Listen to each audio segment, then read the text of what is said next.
Well, welcome everyone. Welcome to this preview week of AIA Austin's Homes Tour. We're going to be talking about the Belmont Park House with Cuppett Kilpatrick Architects and Friends. Our moderator today is Christy Taylor. She is our president-elect for AIA Austin.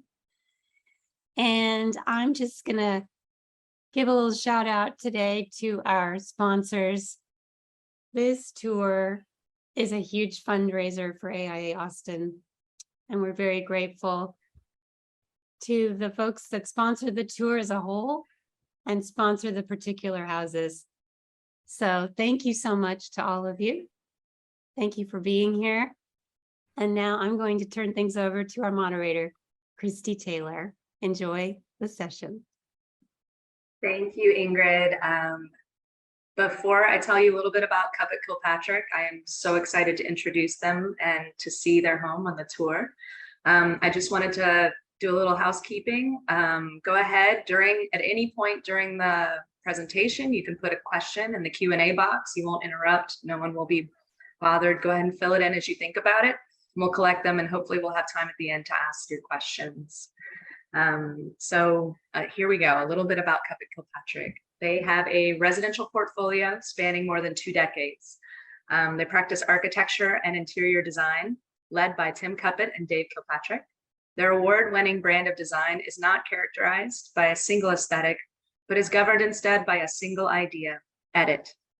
Each project is rigorously reduced to its essential components, considering first the owner's needs, wants, and the unique place the home will occupy. Founding principal Tim Cuppett focuses on producing daylight, balanced interiors with a special regard for scale and volume, while partner Dave Kilpatrick, Dave, complements his skill set with an affinity for graphic composition and a thoughtful assembly of the building components. Offering a high level of service, Cuppett and Kilpatrick engage on each project, from the first pencil stroke to the selection and installation of the final interior elements. Their work, not driven by a singular aesthetic agenda, appeals to both modernists and traditionalists alike. Sensitive to site and climate, expressing a respect for and drawing inspiration from context. Consult The Genius of the Place by Alexander Pope is the benchmark quote by which their works take shape. And with that, I will hand it over to Dave and Tim and to introduce everyone else in the room. Thank you, Christy. Bear with me, the computer is very far away. And the cursor is very tiny.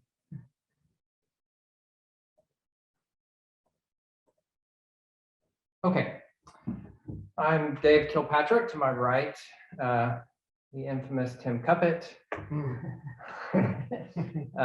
Branson Fustus, Scott Hawley, and our very gracious homeowner. Thank you to her for letting us put the home on the tour and host this webinar from the house, Robin Shepard.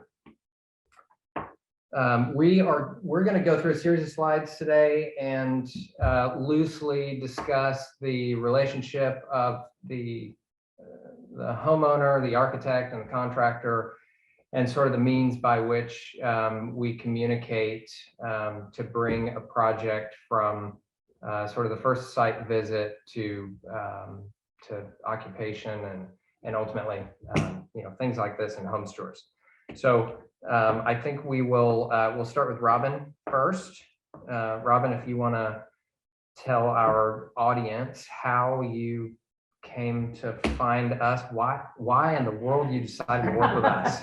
Sure, love to. So we had found this particular location, and my husband tends to prefer a more rustic, kind of traditional Texas vernacular, and I tend to be a little more modern and crisp in what I like. And we wanted to find an architect or architects that could really work with all of those ideas and effectively combine that into one unique product. And we wanted somebody that could work with a variety of styles and products, and whose houses from project to project reflected more of what that project demanded, be it those clients, that site, than necessarily getting across a similar looking, architectural outcome every single time. And so we saw y'all's work and really did gravitate towards your ability to kind of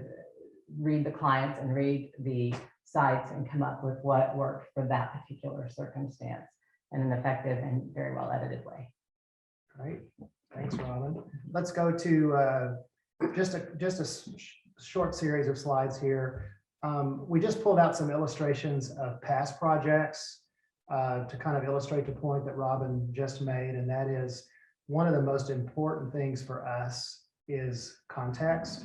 And our projects tend to be quiet on the outside. I don't think we really, our goal is never to, is just generally not to make a big strong statement from the street, but rather to reinforce the existing neighborhood quality and the streetscape. And therefore the projects generally look very different from each other. Here on the left was a house that was on the tour a few years ago in a little, it was by City of Austin, a renovation, but in reality, it was a new build. We kept a couple of walls, but it's a little mid-century modern cul-de-sac. So it was important for us to just continue that language and build a house that just kind of melts into the landscape. On the right is a project in Travis Heights that was on a very narrow, deep lot that actually, when you're at the street, there are a whole lot of trees between the street and the house, the vertical house on the right. The idea here, so this house is literally just a sliver of a house that cuts back through a narrow site, and it's pretty well hidden by trees, and the vocabulary materials there was chosen to blend in to that landscape. Then moving to an interior, completely different stylistically interiors, but two different clients, two different aesthetics. What's consistent for us is the use of natural light on the interior is extremely important, trying to get balanced natural light in every room, which means getting daylight on more than one side of a room. That's one of my goals for every job, is not to have to use artificial lighting during the day. And we actually shoot with natural light only. We don't use artificial lighting in our shoots. And so both of these are natural. And again, they're completely different stylistically, but in addition to natural light, scale is important. Another interior, okay, both of these houses are, the house on the right is a renovation in Central Austin. The house on the left is a new house out in the country. Both of these houses were kind of thick in plan, and I used the stairwell in both cases to bring natural light in. We penetrated the roof of the existing house on the right to get a skylight in. On the left, let's see, Dave, there's a dormer above that stair, if I recall. Yeah, at the top of the stair. At the top of the stair. So to get natural light into the middle of the house, again, just wanting to make sure that the light is balanced. And just to talk a little bit more about scale, we really like to make cozy spaces. Generally, the houses that we design are peaceful and quiet. They're not active houses, though. I mean, an active space might be in a house, but they're pretty calming. We try to do that, and that's probably enough about past projects. Okay, so now we're going to talk about what was here before we started. So this is the back of the existing house, which we ultimately decided to tear down, and that's not always our first goal, to tear down, but sometimes the house that's there is not the right house for the site or for what we think are the the best features of the site that we think should be exploited. So this particular site, you'll see in a minute on a site plan, is kind of a wedge. It sits on a cul-de-sac, and the entry to the site is very narrow. And then it widens out very broadly to Shoal Creek down below. So I would look at this image and say this is probably a rural site, but the reality is we're a stone's throw from a very busy intersection, although you don't really hear it. This was the original house, what you saw from the street. And one of the things that struck us immediately, aside from it being a sea of impervious cover from the paved street all the way to the front door, is that there is no sense of what the site is. So from this motor court in the front, I have no idea that there is an incredible wooded slope behind the house, and that there is a incredibly celebrated creek down below the house. This gets us a little further in, and you can see that it's perhaps a little more grim than what you really realize from the street. The more impervious cover, nothing green except a little dead stand of boxwoods. The house had been added onto at least a couple times. Yes. Yeah, and we were talking a minute ago, you walk in the house and then walk up some steps, and then you walk back down some steps, and it's a real journey to discover, or was a journey to discover what was behind the house. So you can see in the site plan that the existing building pad was pretty well hemmed in by protected trees and some trees that were not protected, but everyone agreed should stay. So we tried to remove as few trees as possible, but we knew immediately that as you enter the site, you ought to have some sense of the slope of the site and the idea that there was a creek beyond. So before we get into site development, we generally start our projects by asking homeowners to bring imagery, and they bring imagery that appeals to them, and then we use imagery to communicate with them, because words can mean a lot of different things to a lot of different people, and the imagery is really a good way to sort of communicate what it is you're after.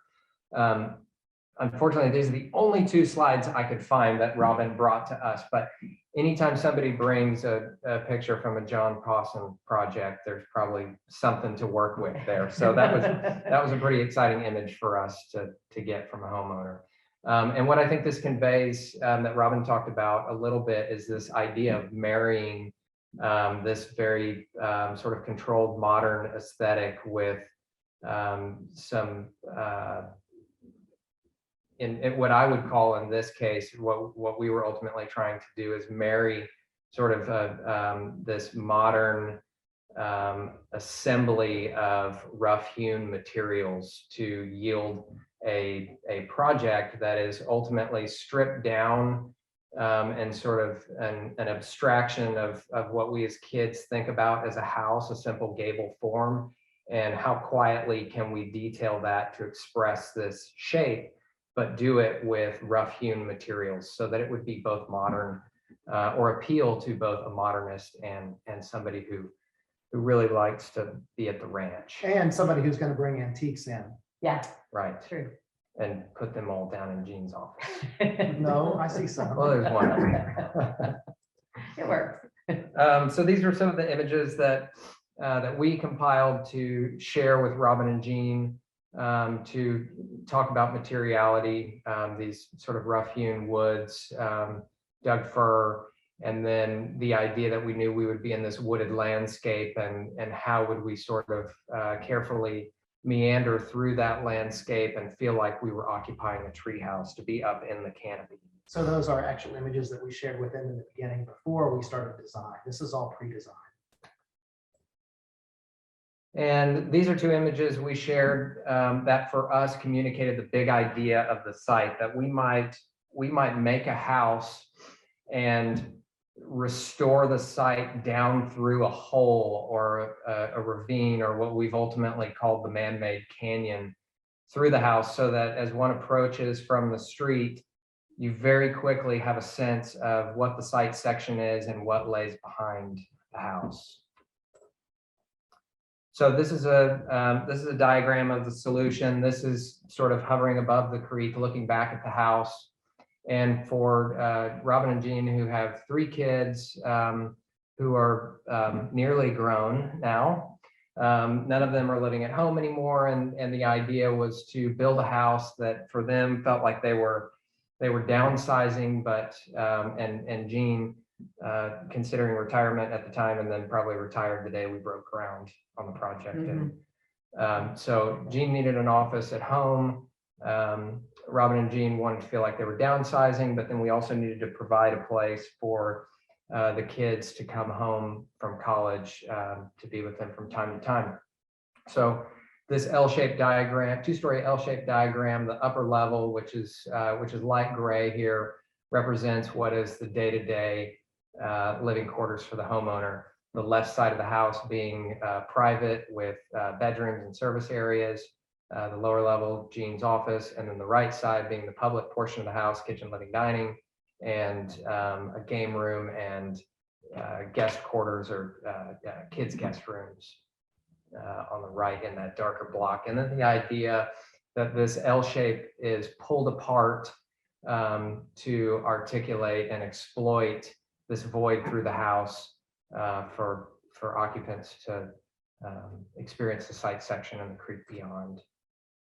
This is a diagram that we put together after having conversations with Robin and Jean about how we might ultimately use the site and carve it up into what were the hierarchies and how would visitors come to the site, which portion of the site do the dogs use, where does Jean play basketball, how do we keep the basketball from rolling down the yard, and this is a diagram that we ultimately shared with Studio Balcones, who did the landscape here, and we'll see some of that imagery later of the great work they did here.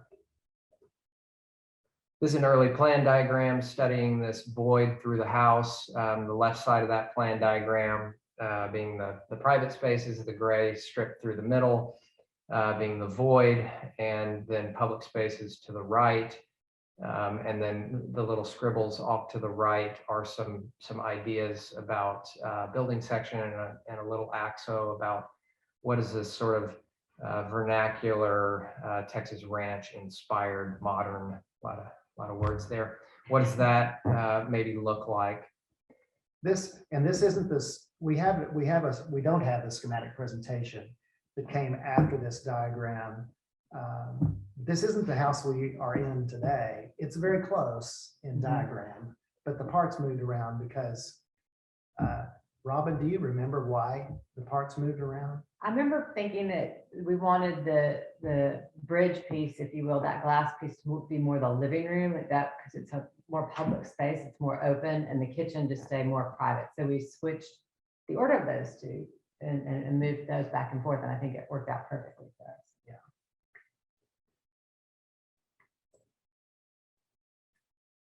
This is the new site plan, or the site plan of the new house, and in comparison to the original site plan, the house still occupies the same building pad to preserve the tree canopy, and as narrow as the site is from the street, there's really only one spot for the cars to come in. So our goal was to bring the cars in, get rid of them as soon as possible, and then push the house back a little further to get some green space between the cars and the house, so that it was not paved from curb to door. The garage and the turnaround in the front are in the same spot as the old ones, the original. Yeah. These are the plan diagrams as the house was ultimately built and what is being occupied today.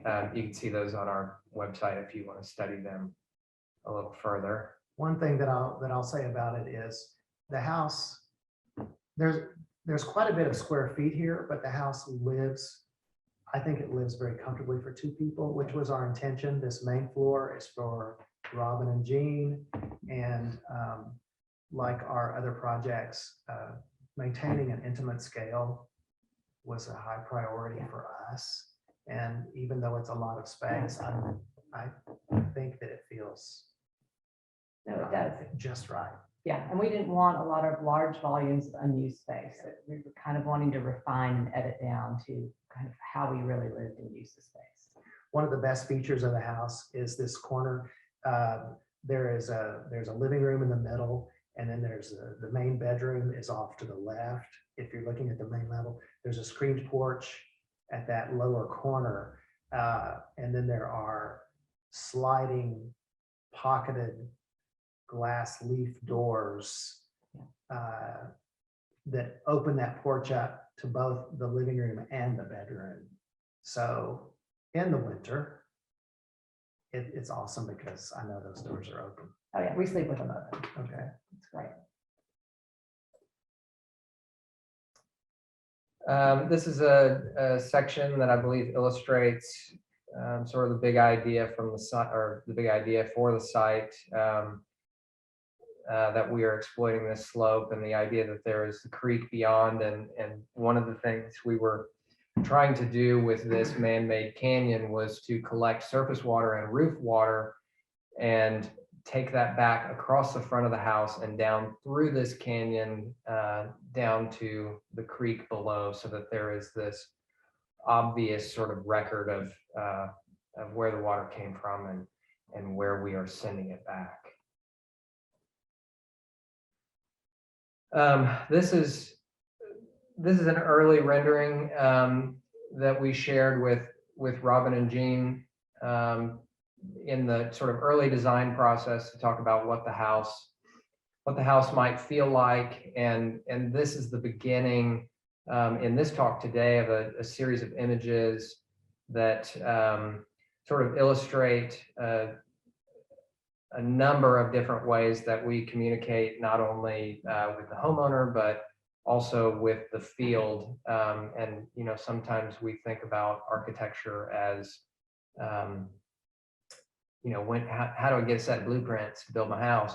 And the reality is the blueprints or the construction documents are only a small portion of that. And there are many other tools that we use to talk to the field and our homeowners.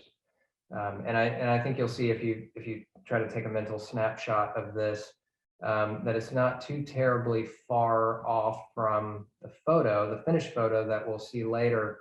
And this is something we talk about fairly often in our office, this idea that with these 3D tools that we have available to us today, there was a time when you would study the building in 2 dimensions, and you would draw interior elevations and 2-dimensional drawings, really the construction documents, and you would get to the end and there would sort of be this wonderful surprise, or, oh man, you know, what I was anticipating really was right. This is great. It all worked out. And now There's no more surprise. I mean, I look at the rendering, which is exactly where I'm sitting, from where I'm sitting, and it's like, oh, okay, there it is. I remember the days when you'd have to imagine it and get it all in 2D, and you wouldn't get to see it. It'd be the big unveiling at the end, and it was so exciting because it was always so much better than it had been in imagination. And anymore, it's like the tool is awesome, but the surprise is gone. But I'd like to say one thing, which is y'all picked some of these images every time we met. We had them on the board in front of us, and it helped so much to remember kind of where we were heading when we had those meetings and what we were trying to get towards. And especially if you're more visual than just seeing it in plan, the images really helped us keep a part of the conversation as the non-architects in the room. a benchmark.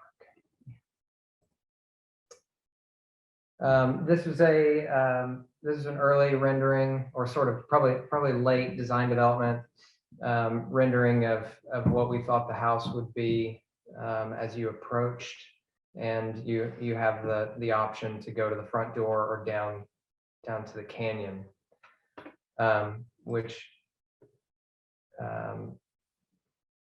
yeah, you can see again here in this construction documents. So sort of moving from renderings, communicating with the homeowner, into making construction documents, which we all think of as the primary tool for communicating with the field.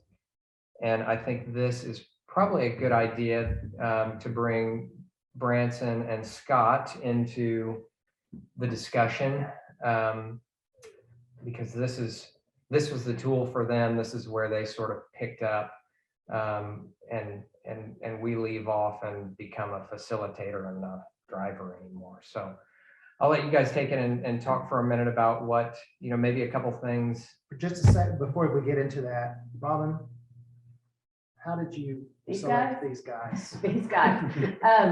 So I've had the pleasure of working with these guys before, Branson in particular, on a couple of projects at my old house. So we had a history there. And I think really it came down to probably two things: extreme excellence in craftsmanship, like just everything. I think, without putting words in your mouth, you're an artist of sorts. I mean, there's such a high level of detail and craftsmanship in what you do.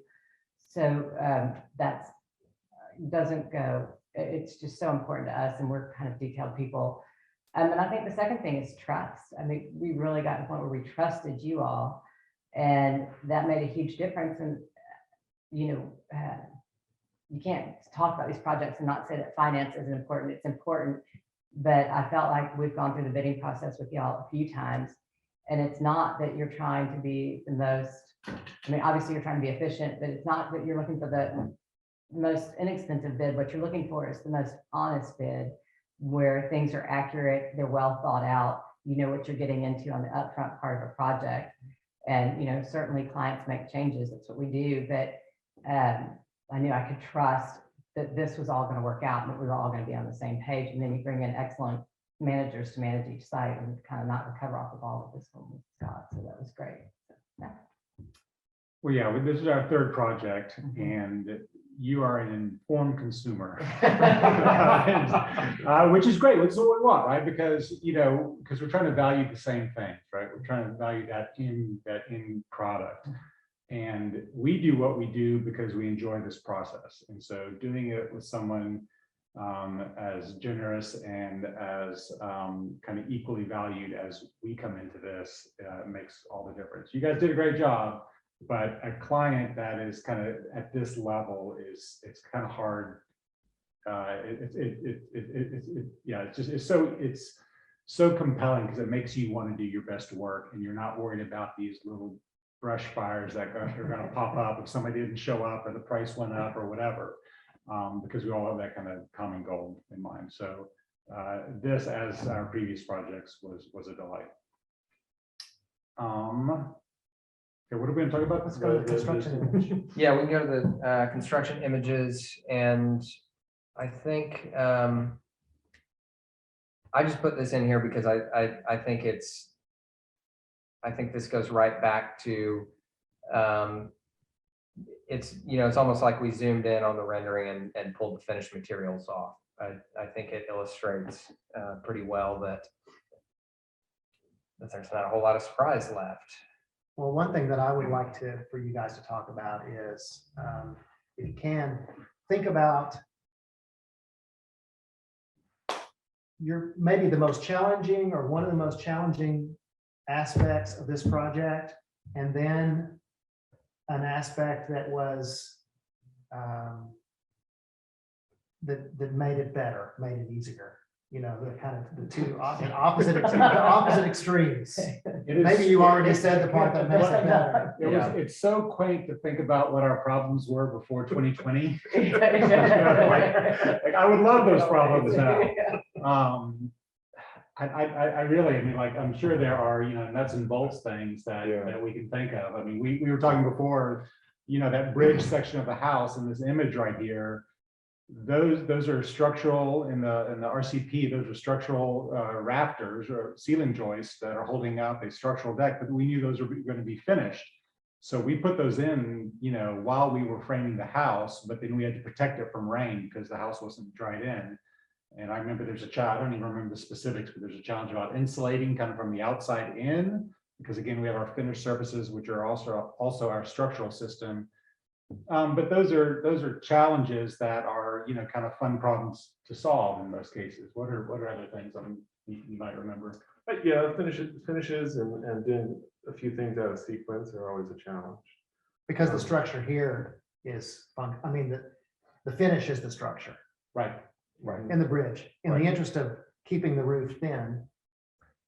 I don't know if it was a challenge for you guys. We'll see a slide here in a minute. Let's start going through the slides, but there is the siding comes down to a break metal drip, and then there is stone below that, and all three of those things are flush. Right. And then that break metal drip carries all the way around the house, right? So we've got to get all the way around this house and then hope that, you know, they come back together. And for me, because I'm not building it, that's always a hold my breath and hope that thing connects. This slide is in here because this is, I think it's the beginning, it's one of the construction drawings, but then it has Scott drawings on it, and it may have some notes by a subcontractor, but we are very active in the field. I say we. Dave is very active in the field, and we do a lot of sketching in the field, just resolving miscellaneous details. That was one of the best parts of this project was the collaboration with you guys and being able to work a lot of things out quickly in the field. There's a lot of, you know, we kind of get caught up in CAD drawings a lot of times and the amount of back and forth that takes to do those. But in this project, we were able to work out a lot just in person, which is Well, refreshing. but I do want to say with that, it's not like we didn't figure it out before. We're not changing, the drawings are developed enough.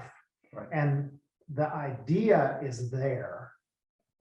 Yeah, the drawings are certainly not a We don't suggestion. design on the fly in the field. That's my point. Right, Yeah, they're yeah, not a yeah. suggestion, but you can't, I mean, for us, maybe other people can, but for us, we can't draw every single nut and bolt and how all those things come together. So there are always questions about, hey, this is what I think the intention of the drawings was.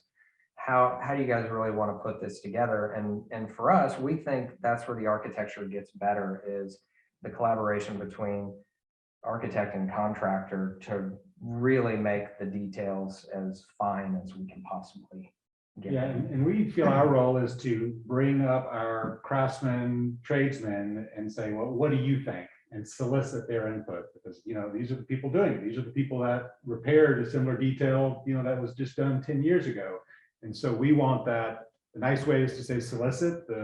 We really want culpability. We want everybody vested in these details. And if they have a problem with how we're proposing or they're proposing, we want that voice so that we can hopefully get a better result. I want you to explain this one. Yeah, so this is a plan detail which begins at the front door, that sort of rectilinear filled hatch is an integral walk-off mat, and then those slats left and right are the stair lantern, and then at the bottom of that stair lantern is a dog gate, and then the blow-up detail to the left of that is an idea about how this dog gate integrates into the handrail and the screen. So this is in the middle of the public space in the house, and we knew that every single detail in the house was going to come back to this one moment. This is like It's like the linchpin of the house. of the whole house, and every detail is in this drawing, Right. or at least it Every didn't plan- get edited out of this slide. Right, if it didn't get edited out of the slide. Ultimately, we drew the entire public space at 1-to-1 and detailed all the way around until we came back to the starting point, knowing that if we missed one spot, there would be a finished material that ultimately did not line up. When you come to the house, you'll see that all the sticks line up, like from one end to the other. Yeah. Everything runs through.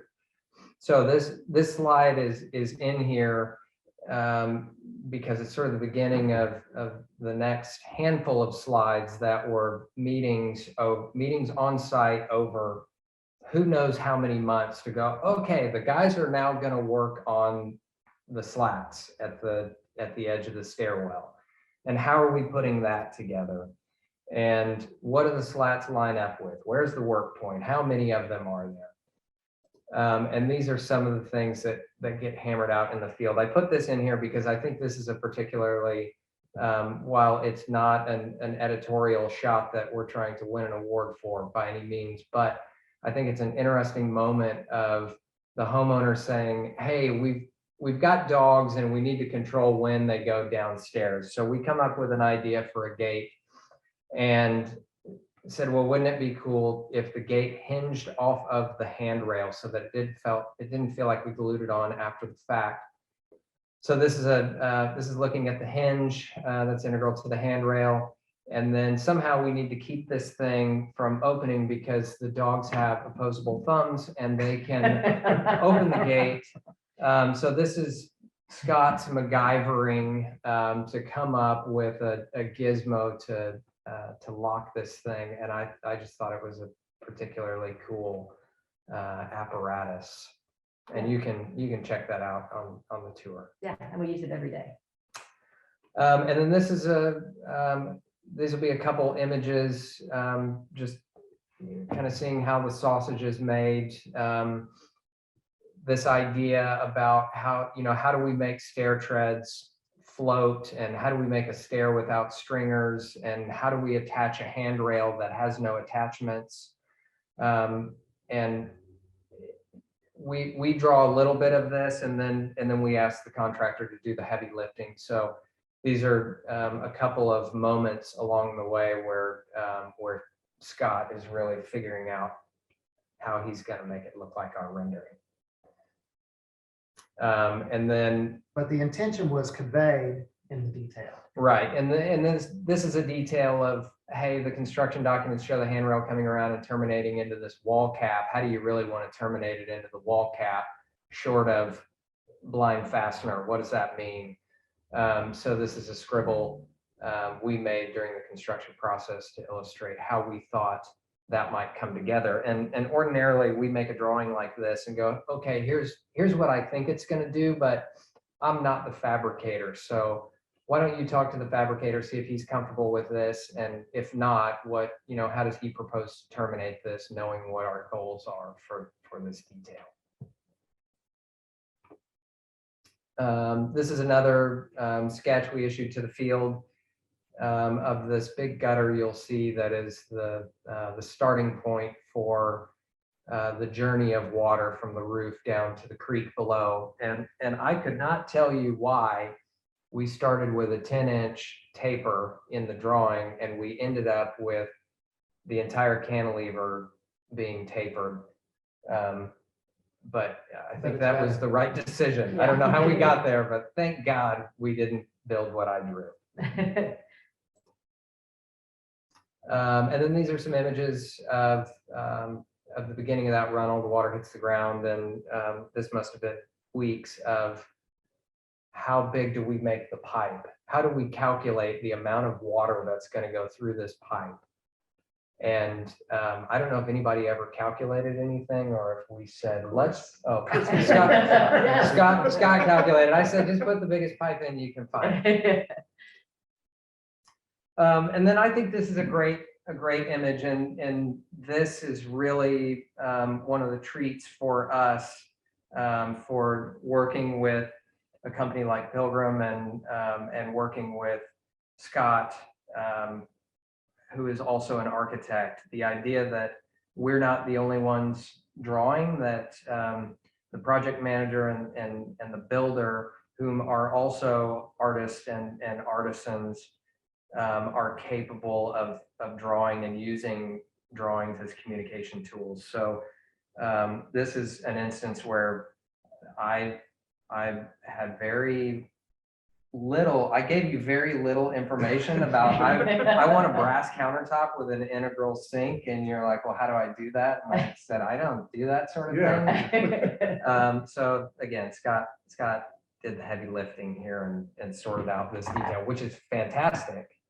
And I feel like we should do it all the time, but we've not. This is a unique situation. It's behind us. Yeah. No drawings for this. This was an idea about, hey, let's conceal all the floor plugs, but we need a way to get the cords out. And so I just show that detail. I think maybe this is something to look for if you come on the tour, because I think I think it's something that, correct me if I'm wrong, it wasn't terribly difficult to pull off. Obviously it was, but man, it goes a long way in the finished product.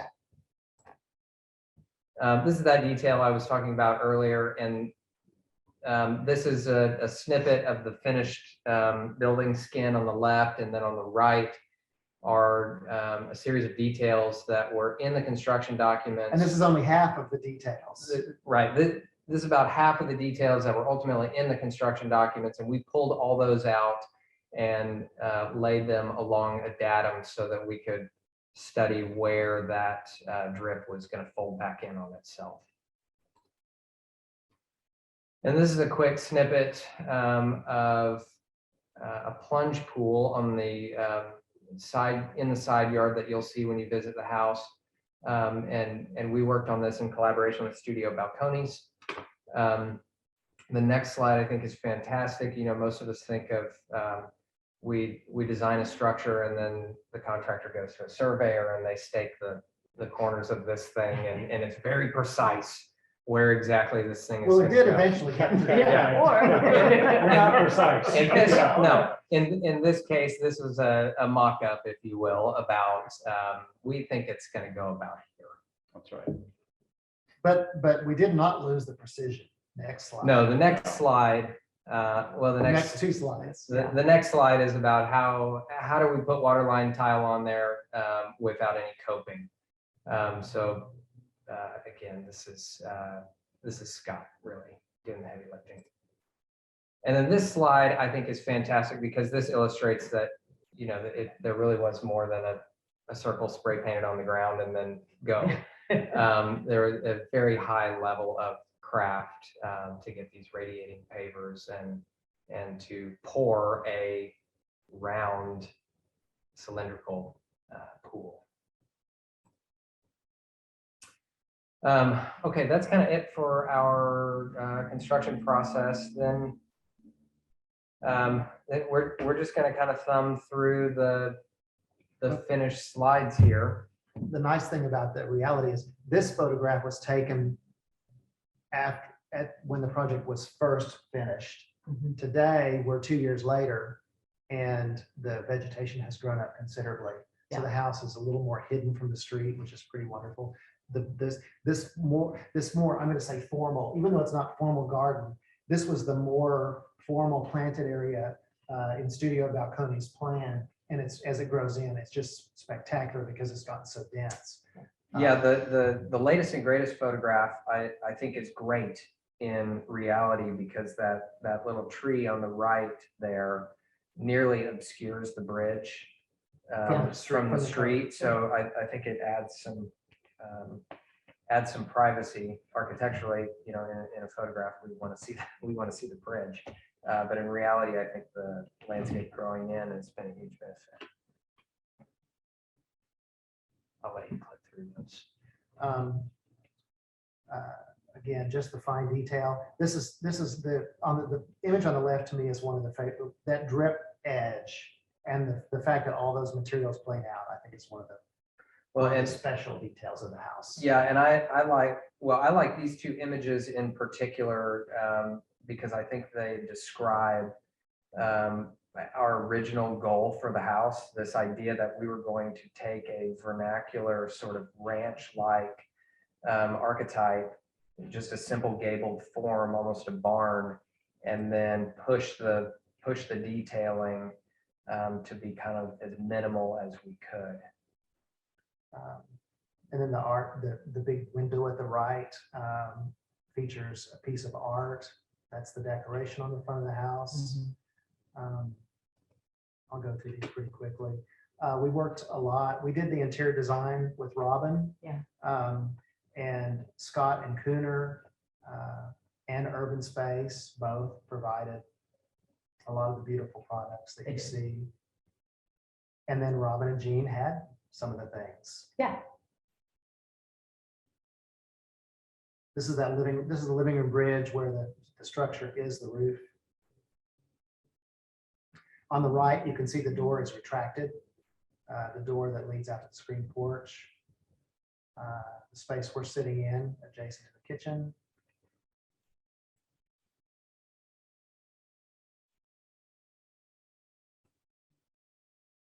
Looking through the screen porch. Then from within the porch, back around into the bedroom on the right. Plunge pool beyond.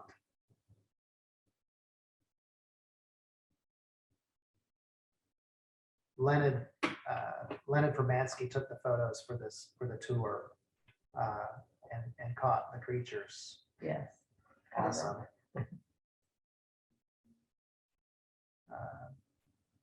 I think your bathroom is one of my favorite rooms in the house. So when you come on the tour, that figured glass that's on the left that separates the shower continues on through to separate the toilet compartment. I think that's a nice, really beautiful feature.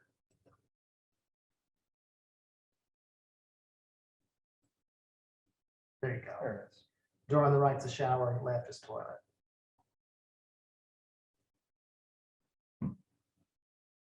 Another example of a sketch made and communicated in the field. I'm moving faster because we're out of time. Ridiculously expensive tile. Thank you. But worth it? But worth So it. pretty, Beautiful. yeah. And just a little bit of it. Yep, that's right. That's what, keep the house contained. Don't build more house than we need. Build just what we want so that we can make it what we want. This is that center that was that one drawing that had to be drawn all the way around the room. Kids' space downstairs. Kids' bunk room, so kids don't stay too long. Right, but they can bring friends. Yeah.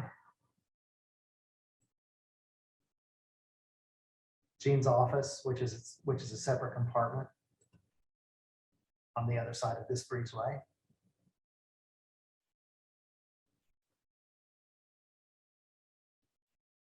To the left of the stair is the runnel where the water is collected and comes through, travels down, passes under this porch to a catch basin.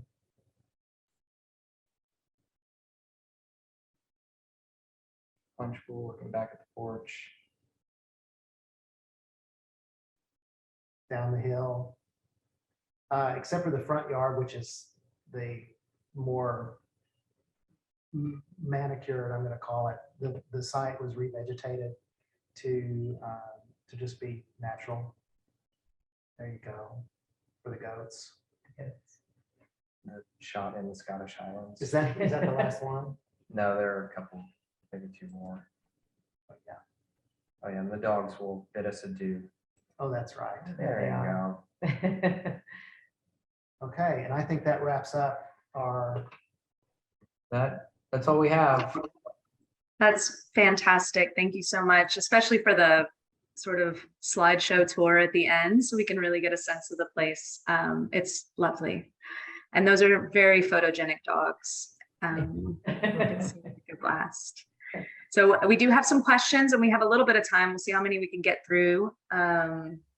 Well, Jennifer Orr with Studio Balcanes wants to say hi. So we have a shout out, which are my favorites. And then Erica Heroi is asking, what treatment did you use on the exterior wood siding? I'm sorry, what was the exterior wood siding? The exterior wood siding, what's the treatment? I guess, is there a certain stain or species? I get that question I- more often than anything else in this house. I get strangers coming down the creek will come up and ask us about what that finish is. It's called Eco Wood Stain, and it's on a clear Doug fir, and it's on a rain screen system. But it's a very finicky finish. But Brent has actually used it on his own home. Yeah, it is not a stain. It's not pigment. it was a catalyst that kind of, I don't know if it oxidizes or what it does, but it kind of makes new wood look like that old barn wood and kind of preserves it in that oxidation. In my mind, it's like Cortin, but for wood. So Yeah, that's lovely. Christian Martinez asks, how long did it take from pre-design to construction documents? Because the result is fantastic and the detailed drawings look great. We get this question a lot, timeline, right? It was a little over. I think the foundation took a little bit longer. The question was pre-design, Oh, pre-construction pre-construction, documents. sorry. Yeah. Oh, 2.5 years? No, I'm Yeah. kidding, I'm kidding. Yeah, not even a year. I don't recall exactly how long pre-COVID, I'm gonna guess that it was probably 9 months. Yeah, that sounds right. That's pretty impressive for the level of detail in the set. Kimberly Coolhouse says, beautiful design, build details, and reconnection to the creek with the carved building section. And her question is, with the flush gable roof design, was there a concern from the builder about water penetration at end grain wood, so with such a little overhang? Branson, what do you think? have any in grain exposed, it's captured under that, and it's also on a pretty robust rain screen. So we were fairly confident that it was protected in that sense. Yeah. Actually, I was initially concerned the areas where we had more overhang that finish would wear differently, that we would have kind of this stratum. So the ones that are more exposed have aged very evenly and nicely. It also, the way we attach these, it's fairly serviceable. I feel like a lot of the projects that are being built, you kind of painting yourself into a corner. And the way this is detailed is, if there were an issue, if, there's rotted wood or something gets damaged, it's very easy to access. Anything you'd add to that? We did a pretty thorough job of sealing the wood as well before ever installing. But it is always capped. Yeah, Yes. the in There's grain is always not a cap exposed. flashing over that. Beautiful work. Tam, I love that you mentioned that renderings ruin the surprise. I definitely agree that there's good and bad that comes with knowing exactly what to expect when you're walking into a space. And to that point, Kit Johnson asks, what software was used? The renderings are very realistic, but painterly too. Painterly on purpose. Do you think that gives it a little bit more imagination from the client side? Yeah. This is an internal discussion we have very often. And we feel every single job, I can't show that.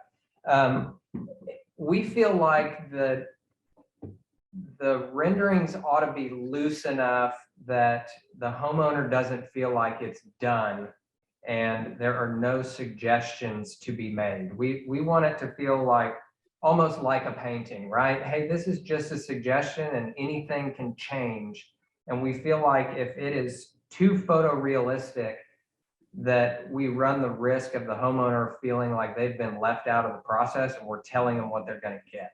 Well, the other thing is, if it's too photorealistic, I'm going to want every detail to show up and to be accurate. It's too time consuming.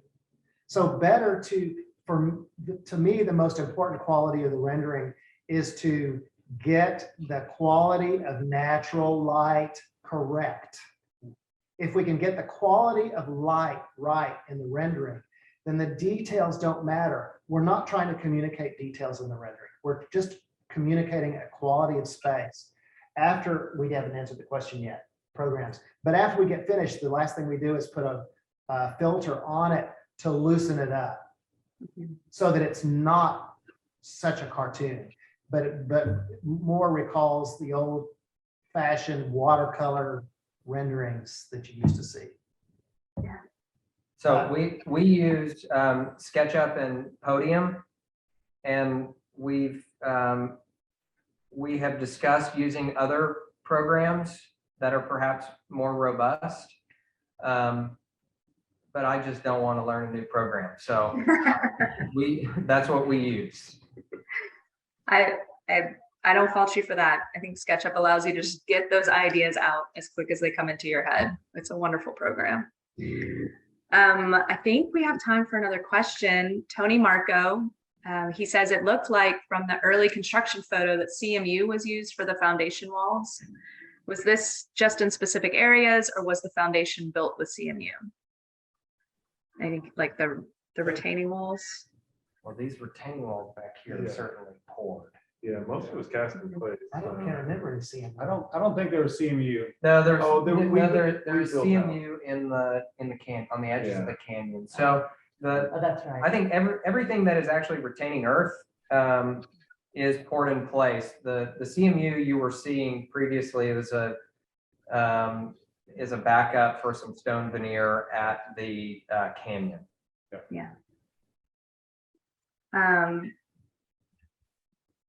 All right. Well, okay, we have a couple more minutes. This is great. If you have more questions, shoot them over. But I have a question. Again, golden retrievers, best part, dogs.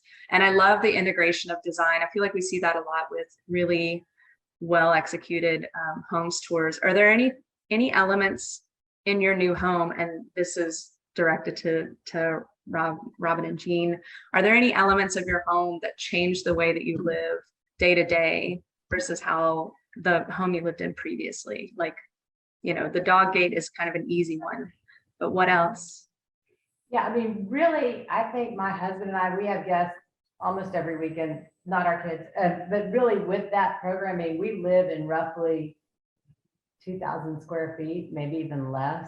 And it's lovely. I mean, we call it the jewel box in a loving way, but it's just like, it's all exactly the way we want it, but it's not any more than we want it. And so for us, there's such an ease in living here that's come from that. And so it's great.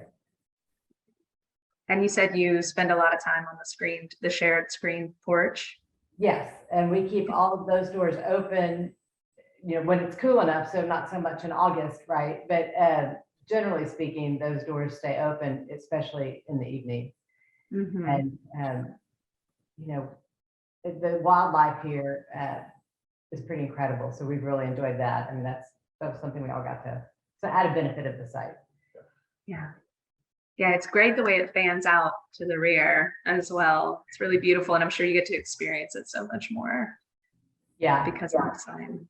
Yeah, and I think Studio Coney's took what was growing here in the back and what was surviving and doing well on its own and just amplified that so that where the dogs are, there's not as much trampling and concern. And it's not as much care on our end. So it really works out well. Yeah. Lovely. Oh, I have one more question. This is from Charles DiPiazza. Robin, what's your recommendation to other potential clients on getting the most out of your architects? Oh, wow. Bring them coffee. No, no, I mean, really, I think it's the collaboration. I hope. I mean, it's really listening to them and understanding them and respecting. I think an architect is going to take you further than you would be able to go on your own and take you to places you couldn't even imagine going. So I think you have to be open to that and to being led to that place. But I think if you find the people that can lead you in a way where you feel like you're being brought along and not left behind, I think that's probably pretty key. And I'll say, somebody asked me once, what's my favorite client? What makes a good client? And that is someone who enjoys the process. And, you know, I know not everybody's going to enjoy the process. This one does, and that made it especially fun for all of us because the rest of us around this table do this because of passion. So we want to enjoy it. Yeah. And it was always a delight to have Robin part of the team because she was as excited as we were. Yeah. Oh, wow. That's lovely. What a fantastic place to leave this. Thank you again for sharing with us this project today. Thank you. Thank you. Yeah. Thank you, Dave. Ingrid, any final words? Does that wrap us up? That wraps us up. Thanks everyone for attending, and thanks to our great roundtable of involved participants. And thank you, Christy. We'll see you at the tour. See you on the tour.